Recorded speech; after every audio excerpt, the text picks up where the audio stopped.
This is SEWPRO 5410-7 needle feed with automatic thread trimmer, back tack, foot lift.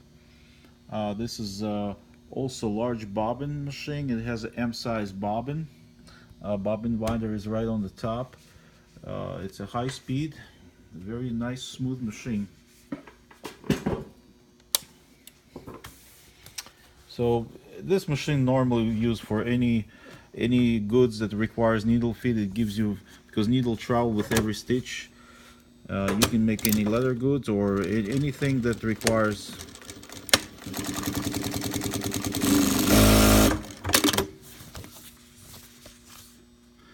we can make a longer stitch.